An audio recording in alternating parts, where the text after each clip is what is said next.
Google Ads is more than an advertising platform.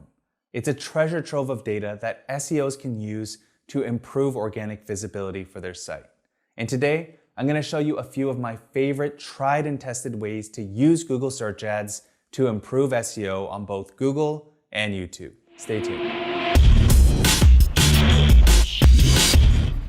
If you're like most people and keep SEO and PPC campaigns separate, you're making a mistake. You're missing out on a ton of reliable data that can be used for SEO to gain the long-term benefits of free and passive search traffic from Google and YouTube. Now, over the past year, I've spent some time advertising on YouTube and a bit on Google, and I found some cool ways to use the data to improve SEO. So let's kick things off with the first use case, which is to find keywords that result in conversions. Not every keyword you bid on or rank for is going to result in customers.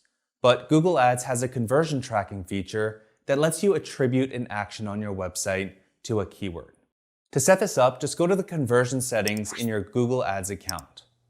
Now, if I hover over website, you'll see that you can track things like online sales, link clicks, and signups. So click the website icon and then fill out the form to set up your conversion action. Now, after you've spent enough time to get some conversion data, go to the search terms report. And this report shows you a list of queries where your ad was shown to a significant number of people. You can see things like impressions, interactions, the average cost per click, total conversions, and conversion rate, which is a percentage of the number of clicks to conversions. Now, I want to note that the reason why you're seeing 0 conversions is because we haven't used the conversion tracking pixel for years. In fact, we even got rid of Google Analytics. But assuming you have the conversion tracking pixel on your site, you can simply sort the table by the conversion or conversion rate column and see which keywords are converting visitors or viewers into signups. So let's draw out a hypothetical scenario. Let's say that the query website checker had an average CPC of $2 and your break-even cost was $40. That means you need to convert 1 visitor for every 20 clicks to break even. Now, if your cost per conversion was $50, then from an ads perspective, you're losing $250 for every $1,000 spent. So let's do a bit of reverse engineering. With this information, you know that ranking for the query website checker will lead to conversions. You also know that you'll need around 25 clicks to get 1 conversion. Now, let's find out how much traffic you could get if you ranked in the number 1 position for that keyword. So I'll take the top ranking page's URL and put it into Site Explorer. Then I'll head over to the organic keywords report. And it looks like they get around 3,500 monthly search visits for the query website checker just from the US. So if 25 clicks result in a leader customer, then you get around 140 of them each month, just when people search for website checker and click to your website. And if a conversion is worth $40, then that's $5,600 in value each month from free organic traffic. So assuming I wanted to go after that query, I'd toss it into Ahrefs Keywords Explorer. Then I'd scroll to the SERP overview and assess what it would take to outrank the rest of the competition. And I talk about assessing ranking difficulty in our keyword research tutorial, so I'll link that up in the description. Alright, the next use case is to find keyword opportunities as well as pages that can benefit from on-page optimizations. According to Google, 15% of queries they see every day have never been seen before. That means billions of queries are going unnoticed, and if Google doesn't even know them, then third-party keyword research tools probably won't either. To set yourself up for success, you can try bidding on keywords using broad match modifiers. Broad match modifiers ensure your ads are only shown for searches that include words you've marked with a plus sign. For example, if you were to bid on a keyword like leather shoes wrapped in quotes, you're only bidding on queries that match that exact phrase. But if you bid on queries with broad match modifiers like plus leather plus shoes, then that would include queries like leather work shoes. By using broad match modifiers, you can usually broaden your keyword pool without having to know the exact phrasing searchers are using. So after you've run the ads for long enough, go to the search terms report and we're going to look for 2 things. Number 1, new topics that are worth pursuing, and 2, long tail queries you may not have optimized for. So I'm in the search terms report and I've set the filter for one of our YouTube ad campaigns. From here, you can set more filters like a minimum clicks, impressions, CTR, or whatever. You can also sort by column heading or a combination of the two, which can help you narrow in on specific subsets you might be looking for. Now, all you need to do is scroll through the report and look for queries that would make sense to target, or look for queries where you already have existing content that could be better optimized. For example, Yoast SEO tutorial seems like a pretty popular topic that we haven't covered, as you can see from the number of impressions. And we actually have a full playlist on WordPress SEO, so it might make a good fit for our channel.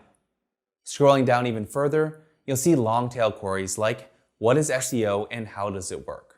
Well, we have a video on the main topic, what is SEO? So I use this data to add the modifier and how does it work to our title tag, as it fits naturally, and that's exactly what the video is about. Generally speaking, the more ads you run, the more data you'll have, meaning the more opportunities you'll be able to find. The next use case is to improve click-through rates on your organic search results. It's widely believed that a higher click-through rate can lead to improved rankings, but even if it doesn't, more clicks equals more visitors. Now, since search ads allow you to manipulate the title and description, you can try different versions of ad copy to try and find a winning combination. So first, you need to find a page to optimize. To do this, go to the search results report in Google Search Console and make sure that you have average CTR and average positions selected. Next, set a filter to only show keywords in the top 5 or so positions. Finally, sort the table by CTR in ascending order. Now, what you're looking for here are primary keyword targets that have a low CTR but are ranking in a high position. You'll also want to ignore branded queries that aren't yours. So for us, we might ignore keywords like advanced Google search, since people searching for that probably want to actually use Google's advanced search feature. You might also want to ignore really broad queries like HTTPS, as search intent could be mixed or not crystal clear. So for us, a query to run ads on might be e-commerce SEO. Since we have a dedicated page on the topic, we're ranking in the top 3, but have a really low CTR of just 1.6%. Now, it's important to note that our CTR may not actually be this low, since Search Console includes impressions made by bots, i.e. a rank tracker tool. But regardless, we could benefit from improving CTR for this query, since the post incorporates our tools pretty heavily. Alright, so the next thing we need to do is create a list of keywords we can bid on for our ad.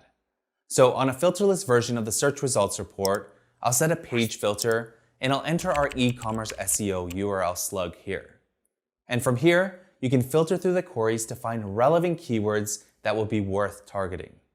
Now, since Search Console shows average positions and won't show you every keyword you rank for, you can use Href Site Explorer completely free on websites you own.